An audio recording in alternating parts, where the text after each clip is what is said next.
Hi. APPSC మరియు TSPSC group 1 prepare అవుతున్న అభ్యర్థులకి మనం ఆన్లైన్లో క్లాస్ అందజేస్తున్నాం. ఈ క్లాసెస్ని మీరు ఎప్పుడైనా చూడొచ్చు, ఎన్నిసార్లు చూడొచ్చు. టిల్ ద ఎగ్జామ్ వరకు ఈ సర్వీస్ మీకు అందచేయబడుతుంది. క్లాసెస్తో పాటు మెటీరియల్ పీడిఎఫ్ ఫార్మేట్లో ఇస్తున్నాం. ఎవ్రీ వీక్ కూడా కన్సిస్టెంట్గా టెస్టులు బాగా చేసుకుంటున్నాం. ఎక్కడైతే అప్డేట్స్ అవసరం ఉంది, ఎక్కడైతే ఎక్స్ప్లెనేషన్స్ ఇంకా ఇవ్వాలో వాటిని కూడా నేను అందజేస్తున్నాను.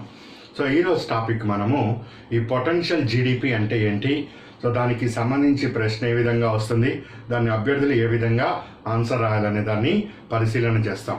సో దాంతోపాటు చాలామంది ఎకానమీ అంటే అదేదో ఒక బ్రహ్మ పదార్థంగా, అదేదో మనకు అర్థం కాని విషయంగా ఆలోచన చేస్తూ ఉంటారు. అసలు ఏమీ ఉండదండి. ఎకానమీ చాలా చాలా ఈజీగా మీరు స్కోర్ చేసుకోవచ్చు. సో ఒక పాయింట్కి ఇంకో పాయింట్కి ఇంటర్లింకింగ్ ఉంటుంది. కోర్ పాయింట్స్ని మీరు హ్యాండిల్ చేయగలిగారు అంటే ఎకానమీలో మంచి స్కోర్ అనేది వస్తుంది.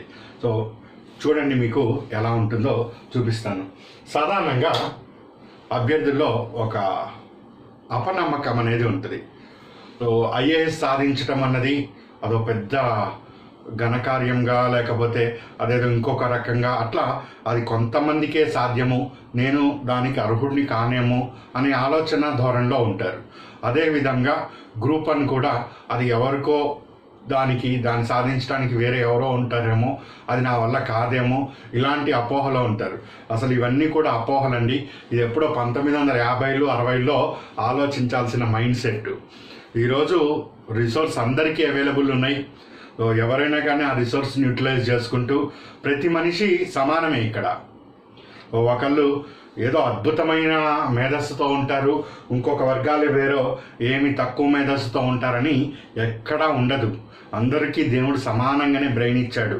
ఆ బ్రెయిన్ని మనకున్న వనరులను ఉపయోగించుకొని ఏ విధంగా యూటిలైజ్ చేస్తామనే దాని మీద సక్సెస్ ఆధారపడి ఉంటుంది. మీ బ్యాక్గ్రౌండ్లు కానీ, లేకపోతే ఇంకొక other what ever it may be, మనం పెద్దగా దాని గురించి చర్చించక్కర్లేదు. ఏది కూడా మీ విజయానికి అడ్డంకి కాదు. సో మీరు నమ్మినా నమ్మకపోయినా ఇది వాస్తవము. ఎంతోమంది ఈరోజు టాపర్స్గా వస్తున్నారు. సివిల్స్ సింగిల్ అటెంప్ట్లోనే క్లియర్ చేస్తున్నారు. So just the way of presentation, ఇక్కడ మీ పర్సనాలిటీ ఇంపార్టెంట్ తప్పితే ఇంకా వేరేదేమీ కాదు. So how you are going to present, ఇది ఒక్కటి మీరు డెవలప్ చేసుకోండి. ఇదే స్కిల్ అంటే. ఉదాహరణకి ఈరోజు ఇది civil service mains question paper ఎంత తేలిగ్గా ఉంటుందో నేను మీకు వివరిస్తాను. ఎందుకు చేయలేమా అని మీరు ఆలోచించే విధంగా ఇది ఉంటుంది. కావాలంటే చూడండి. ఈ ఆన్సర్లు చేస్తే ఎవరైనా కానీ ఐఏఎస్ అవుతారు. ఇది పాయింట్. మీకు ఇక్కడ యూపీఎస్సి క్వశ్చన్ పేపర్స్ ఉంటాయి. యూనియన్ పబ్లిక్ సర్వీస్ కమిషన్, ఇటువైపు calendar, active examination, fourth coming examination, previous questions. ఇలా ప్రీవియస్ క్వశ్చన్స్ని క్లిక్ చేస్తే మీకు క్వశ్చన్ పేపర్స్ అన్నీ కూడా వాళ్ళు ఇవ్వటం జరుగుతుంది 2-3 years బిఫోర్కి. అక్కడ మనము పేపర్ 3కి సంబంధించి జనరల్ స్టడీస్, పేపర్ 3కి సంబంధించి జనరల్ స్టడీస్ అని క్లిక్ చేస్తాం. So general studies civil service mains exam 2020, ఇట్లా జనరల్ ఇన్స్ట్రక్షన్స్ ఇవి వస్తూ ఉంటాయి.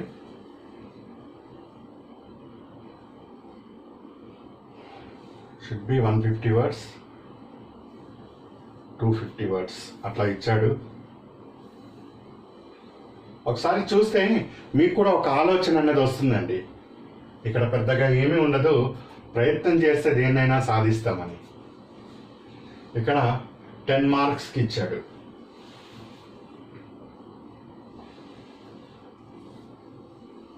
అన్ని మార్క్స్, ఇది 10 marks, 150 పదాల్లో రాయమన్నాడు.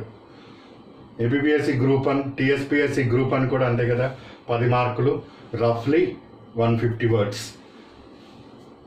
మీరు 125 నుంచి 150 words రాస్తారు.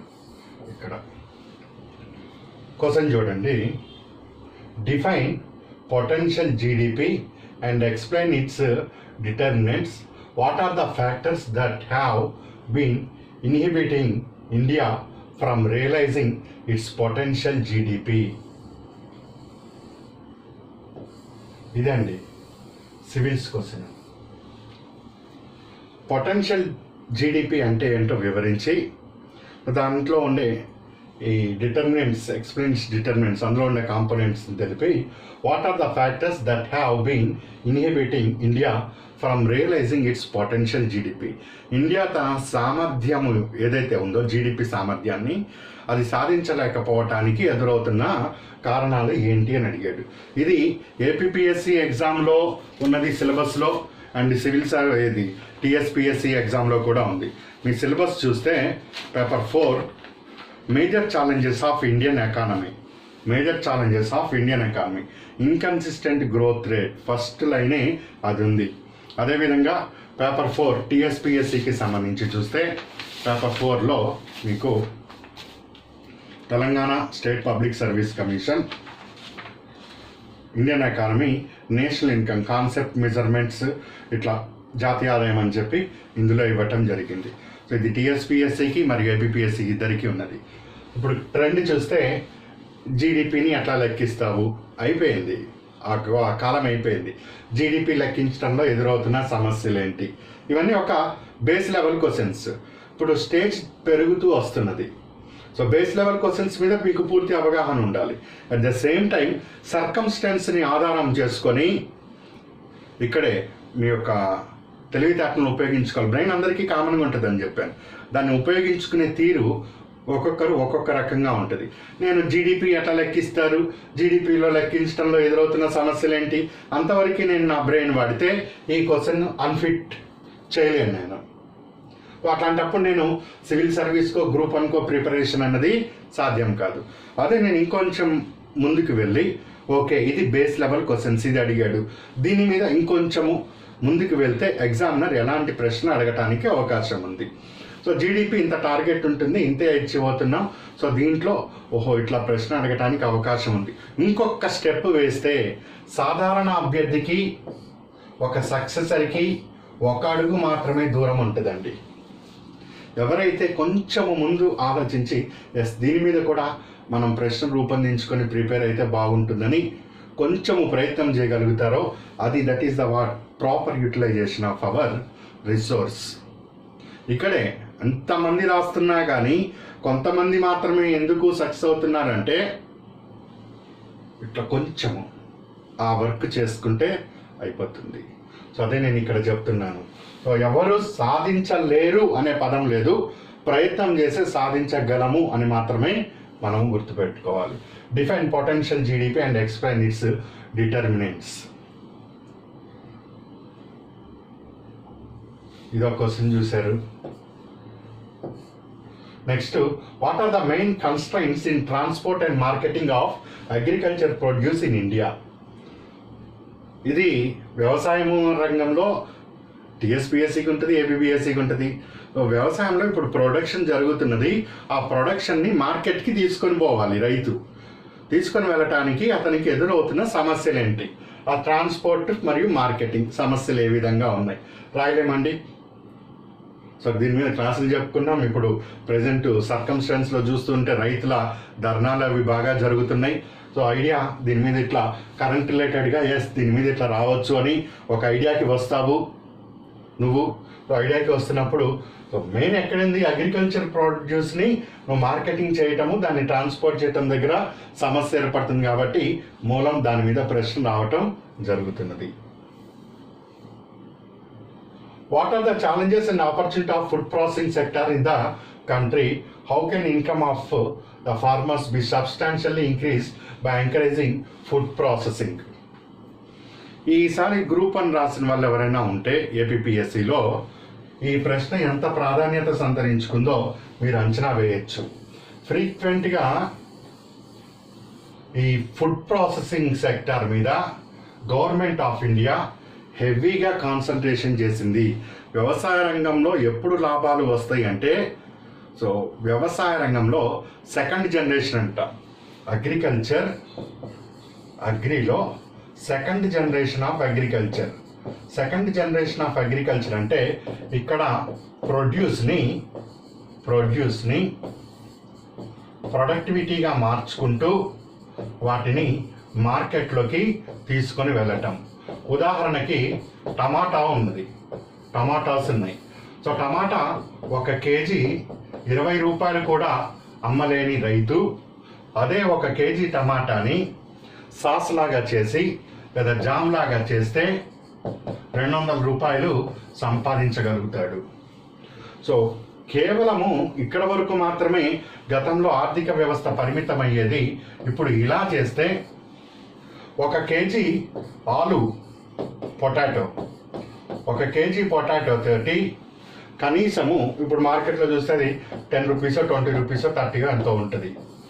దీన్నే మనము ఇట్లా ఇట్లా ఇట్లా అని తీసుకుంటూ లేస్ చిప్స్ చేసి వాడు మార్కెట్లో అమ్ముతూ ఉంటే ఈ 20 రూపాయలు బదులు వాడికి 2000 రూపాయలు ఆదాయాన్ని సమకూరుస్తుంది. సో గవర్నమెంట్ ఆఫ్ ఇండియా మొత్తం కూడా ఈ అగ్రికల్చర్ ప్రొడక్షన్స్ ఏవైతే ఉన్నాయో దాన్ని సెకండ్ జనరేషన్లోకి తీసుకొని పోవాలన్నట్టుగా ఫుడ్ ప్రాసెసింగ్ సెక్టార్కి బాగా ప్రాధాన్యత ఇస్తున్నది. సో దాంట్లో జీడిపి వాల్యూస్ పెరుగుతూ వస్తాయి అండ్ ఎంప్లాయ్మెంట్ ఆపర్చునిటీస్ పెరుగుతాయి, వృధా తగ్గుతూ వస్తుంది. ఇలాంటి సందర్భంలో ఈ ప్రాసెసింగ్ సెక్టార్కి ఎక్కువ ప్రాధాన్యత పెరుగుతుంది. ఆంధ్రాలో ఎలాంటి చర్యలు తీసుకుంటున్నారు, తెలంగాణలో ఎలాంటి చర్యలు తీసుకుంటున్నారు, దేశవ్యాప్తంగా ఎలాంటి చర్యలు తీసుకుంటున్నారు. సో ఇదండి కరెంట్ రిలేటెడ్గా నువ్వు ఆలోచన చేస్తూ ఉంటే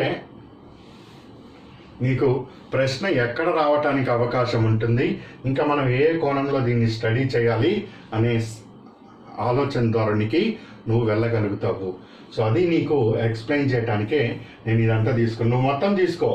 how does environmental impact assessment notification 2020 differ from the existing environment impact assessment 2006. Environmental impact assessment social impact ఏ విధంగా ఉంటుంది, ఎకనామిక్ ఇంపాక్ట్ ఏ విధంగా ఉంటుంది. నువ్వు ఒక రైలు బ్రిడ్జి వేయాలనుకుంటున్నావు, అడవులనంతా కూడా తీసివేయాలనుకుంటున్నావు. అడవుల్ని తీసివేస్తే అక్కడ ఉండే హ్యాబిటేషన్స్ ఎవరైతే గిరిజనులు కానీ లేకపోతే ఇంకా వేరేవి కానీ కుటుంబాలు కానీ లేకపోతే బయోడైవర్సిటీ పరంగా కానీ వాటన్నిటి యొక్క ప్రభావం ఏ విధంగా ఉంటుంది. Environmental impact assessment, social impact assessment. So గతంలో ఉండేదానికి ఇప్పుడు ఉండేదానికి వ్యత్యాసం ఏంటి, కరెంట్ రిలేటెడ్ అంశం ఇది.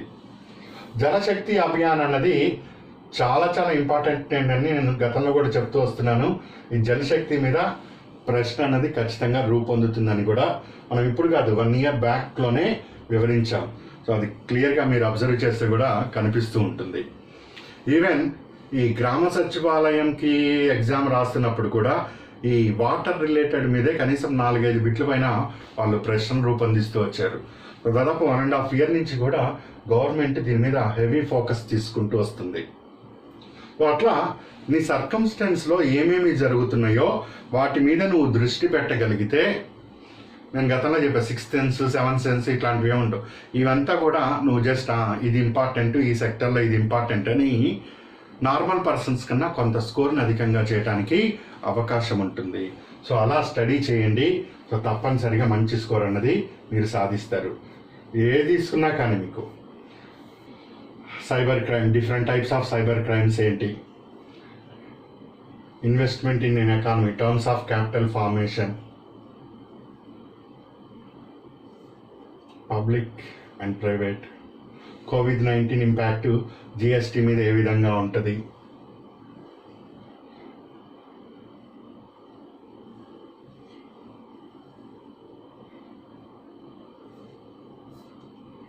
సో ఇదండి. ఇప్పుడు ఆలోచించండి. ఇది వీటికి ఆన్సర్స్ రాస్తే మీరు IAS అవుతారు, ఇండియన్ అడ్మినిస్ట్రేటివ్ సర్వీస్. ఇక్కడ రాయలేనిది ఏమన్నా కనిపిస్తుందా? ప్రిపరేషన్ అయితే మీకు రాయలేనిది అమ్మో ఇది నా వల్ల కాదేమో అనే ఫీలింగ్ ఎక్కడైనా ఉంటుందండి. సో అదే ఇక్కడ గ్యాప్ ఎక్కడ వస్తుందంటే చేయగలము చేయలేము అని ఏ వ్యక్తి తనకు తాను అనుకొని ప్రయత్నం చేస్తాడో దాని మీద మాత్రమే సక్సెస్ ఆధారపడి ఉంటుంది. నీకు కాశ్మీర్ నుంచి కన్యాకుమారి వరకు అందరికీ ఇదే పేపరు. ఎవరికి ఒక ఉత్తరప్రదేశ్ వాళ్ళకి ఒక క్వశ్చన్ పేపరు, సౌత్ చెన్నై వాళ్ళకి ఒక క్వశ్చన్ పేపర్ రాదు. కాకపోతే ద వే ఆఫ్ ప్రజెంటేషన్ అక్కడి నుంచి ఇక్కడ వరకు ఎలా అందరికీ ఒకటే సమస్య. ఏంటది?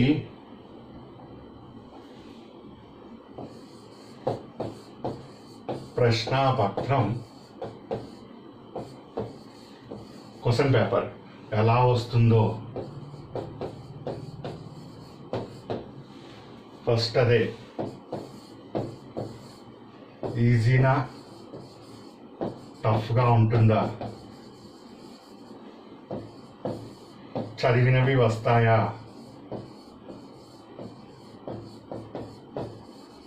ఇవన్నీ కూడా ఫ్యాక్టర్స్ ఆఫ్ సైకలాజికల్ ఫియర్.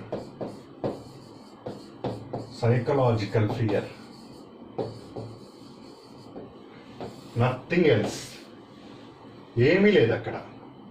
కాకపోతే అది హ్యూమన్ బీయింగ్ నేచర్, దానికి అలా అలవాటు పడి మనం ఎదుగుతూ వచ్చాం కాబట్టి అలాగొస్తుంది.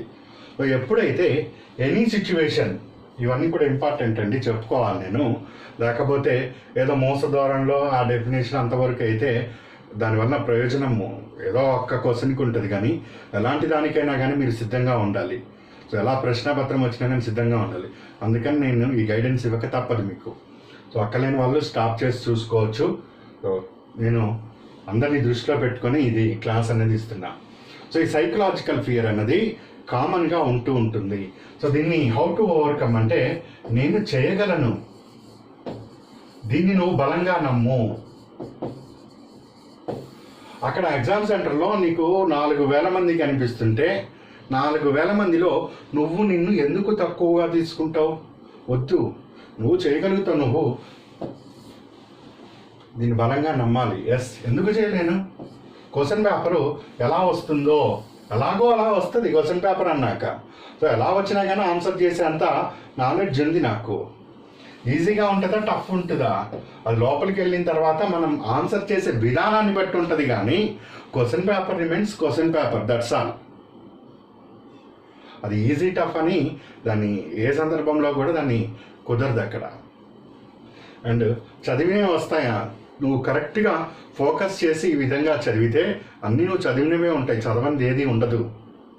సో జస్ట్ అప్లికేషన్, నువ్వు చదివింది యాజ్ టీజ్గా డిగ్రీ కాలేజీలో నువ్వు ఏదో క్వశ్చన్ చదువుతావు, అదే క్వశ్చన్ అక్కడ చదివితే అక్కడ వస్తుంది. డిగ్రీ కాలేజ్ కాదు, ఇది కాంపిటీషన్ ఎగ్జామ్స్. సో ఇక్కడ ఏంటంటే నువ్వు ఏమి నేర్చుకున్నావో దానిని అప్లై చేస్తావన్న విషయం నువ్వు తెలుసుకోగలిగితే, ఎగ్జామ్ హాల్లో దాన్ని నువ్వు అప్లై చేస్తావు, ఆ నాలెడ్జ్ నువ్వు అప్లై చేస్తావు అనే విషయాన్ని నువ్వు తెలుసుకోగలిగితే, చదివినవే ఉంటాయి అక్కడ. 80% చదివినవే ఉంటాయి, 20% నార్మల్, ఎక్కడైనా ఏ క్వశ్చన్ పేపర్లో అయినా ఉంటుంది. నువ్వు దీన్ని కరెక్ట్గా హ్యాండిల్ చేయగలిగావంటే టాపర్ అయిపోతావు. సో ఇదండి జనరల్గా ఒక స్ట్రాటజీ తీసుకొని ఒక అభ్యర్థి ఏ విధంగా శ్రమించాలి, ఎలా కష్టపడితే దాన్ని సక్సెస్ అవ్వగలుగుతాడు అన్న విషయాలకి ఆన్సర్. నేనైతే ఒకటే నమ్ముతాను, ఏ అభ్యర్థి కూడా అసమర్థత అనేది ఉండదు, ఎలాంటి లోటు అనేది ఉండదు అక్కడ. అది తనకు తను ఫీల్ అయితే దానికి ఎవరూ చేసేది ఉండదు. ప్రతి అభ్యర్థిలో కూడా సామర్థ్యం ఉంటుంది. ఆలోచించే విధానము, తను చేసే ప్రయత్నము, తను చేసే హార్డ్ వర్కు, వీటన్నిటి మీదే అతని యొక్క సక్సెస్ ఆధారపడి ఉంటుంది. ఈ విషయం అందరికీ తెలిసిందే, కానీ దాన్ని అమలు చేయడంలో అందరూ లోపభూయిష్టంగా ఉంటారు. దానిని ఓవర్కమ్ చేయండి. దాన్ని ఓవర్కమ్ చేయడానికి ఇలాంటి ఎక్సర్సైజెస్ని బాగా చేయండి, సక్సెస్ అయిపోతారు. సో ఇప్పుడు పొటెన్షియల్ జీడిపి అంటే ఏంటో చూద్దాం. మనకు యాన్యువల్ ఫైనాన్షియల్ ఇయర్ అనేది ఒకటి ఉంటుంది. సో ఎప్పుడది? ఏప్రిల్ 1 నుంచి మార్చ్ 31 వరకు. 1 ఏప్రిల్ టు 31 మార్చ్. ఇప్పుడు మనం 2021లో ఉన్నాం. సో 2021, 2022 ఆర్థిక సంవత్సరము. ఆర్థిక సంవత్సరం అంటే అర్థం ఏంటి? 2021 ఏప్రిల్ 1 నుంచి 2022 మార్చ్ 31 వరకు ఉండే కాలాన్ని ఆర్థిక సంవత్సరం అని మనం అంటూ ఉంటాం, యాన్యువల్ ఫైనాన్షియల్ ఇయర్. సో ఈ యాన్యువల్ ఫైనాన్షియల్ ఇయర్లో ఆర్థిక వ్యవస్థ తన పూర్తి సామర్థ్యాన్ని ఉపయోగించుకొని జీడిపిని 100 రూపాయలు ఉత్పత్తి చేయగలదు అని అనుకుందాం. 100 రూపాయలు ఉత్పత్తి చేయగలదు. జీడిపి అంటే గ్రాస్ డొమెస్టిక్ ప్రోడక్ట్. ఇది అన్ని క్లాసుల్లో, చాలా క్లాసుల్లో మనం చెప్పుకుంటూ వస్తున్నాం. స్థూల దేశీయ ఉత్పత్తి ఒక సంవత్సర కాలంలో ఉత్పత్తి అయిన అంతిమ వస్తు సేవల విలువ మొత్తాన్ని మార్కెట్ ధరలతో హెచ్చిస్తే వచ్చేది జీడిపి అని చెప్పుకున్నాం. అందులో ప్రాథమిక రంగం, ద్వితీయ రంగం, తృతీయ రంగాలు 3 ఉంటాయి. ఇవన్నీ కూడా మనం రొటీన్గా చెప్పుకుంటూ వస్తుంది. సో జీడిపి 2022 మార్చి 31 వరకల్లా ఎంతకి రావాలి? 100 రూపాయలకి రావాలి అని మనకు ఏప్రిల్ 1 నుంచి క్యాలిక్యులేట్ చేయడం జరుగుతుంది. ఫిబ్రవరిలో బడ్జెట్ని ప్రజెంటేషన్ చేస్తుంది గవర్నమెంట్ ఆఫ్ ఇండియా. ఈ బడ్జెట్లో ఏం చెప్తుంది? 2021 ఫిబ్రవరిలో ఇదిగో మార్చి 31 వరకల్లా ఆర్థిక వ్యవస్థ జీడిపి 100 రూపీస్కి చేరుకుంటుంది అనుకున్నాం. ఇక్కడ మీరు అబ్జర్వ్ చేస్తే ఎకానమీ ప్రెస్ ఇన్ఫర్మేషన్ బ్యూరోలో 21-22కి 11% గ్రోత్ 11% గ్రోత్ మనం సాధిస్తామని చెప్పాం. కానీ ఏదో కారణాల వలన మళ్ళీ కోవిడ్ సెకండ్ వేవ్ అనో లేకపోతే ఇంకో రంగం సరిగా పనిచేయకపోవటం వలన XYZ వలన మనం జీడిపిని 70 రూపాయలు మాత్రమే ఉత్పత్తి చేయగలిగాము. ఉత్పత్తి విలువ ఎంత? కేవలం 70 రూపీసే. అంటే ఇది రఫ్లీ 8.6% గ్రోత్ మాత్రమే వచ్చింది అనుకున్నాం. సో ఇక్కడ సామర్థ్య జీడిపి అంటే ఒక ఆర్థిక సంవత్సరంలో ఉన్న వనరులన్నీ పూర్తిగా వినియోగించుకొని ఆర్థిక వ్యవస్థ గరిష్టంగా ఎంత వృద్ధి చెందగలదో తెలియజేసేదాన్ని పొటెన్షియల్ సామర్థ్య జీడిపి అంటాం. అదే ఆర్థిక సంవత్సరంలో అంతిమంగా లాస్ట్కి అయిపోయిన తర్వాత పరిశీలన చేస్తే ఎంత వచ్చిందో తెలియజేసేదాన్ని వాస్తవ జీడిపి అని పిలుస్తాం. సో వాస్తవ జీడిపి. సో రియల్ జీడిపి అంటే, పొటెన్షియల్ జీడిపి అంటే నేను అన్ని రంగాల్లో బాగా అభివృద్ధి చెంది ఈ పర్సంటేజ్ గ్రోత్కి చేరుకోగలుగుతా అని ఫిబ్రవరి నాడే ప్రకటించటం. That is what potential. నీ సామర్థ్యం ఎంత? ఆర్థిక వ్యవస్థ సామర్థ్యం ఇదిగో 11% గ్రోత్. ఈరోజు 250 లక్షల కోట్ల రూపాయలు భారత్ దగ్గర ఉన్నాయి. ఫిబ్రవరి 2021 నాటికి నేను దీనిని 31 మార్చ్ 2022 నాటికి దీనికి 10% గ్రోత్ అంటే రఫ్లీగా 300 లక్షల కోట్లకి తీసుకొని వెళ్ళగలుగుతాను అని తెలియజేసేదానినే సామర్థ్య జీడిపి, సామర్థ్య స్థూల దేశీయ ఉత్పత్తి అని పిలవటం జరుగుతుంది. చేయగలుగుతాం, ఇంత ఉన్నదాన్ని ఇంత చేయగలుగుతాం. 2024 నాటికి భారత ఆర్థిక వ్యవస్థ $5 ట్రిలియన్ చేరుకోవాలి. $5 ట్రిలియన్ చేరుకోవాలి. అంత సామర్థ్యం భారత్లో ఉన్నది. కానీ XYZ కారణాల వలన అంత సాధించలేకపోతున్నాము అని ఇక్కడ మనకు స్పష్టమవుతుంది. సో గ్రోత్ ప్రొజెక్షన్స్ చూడండి, ఇక్కడ 11% గ్రోత్ అని ఇవ్వటం జరిగింది. మరి లాస్ట్కి అంత చేరుకోగలుగుతామా? దానికి ముందు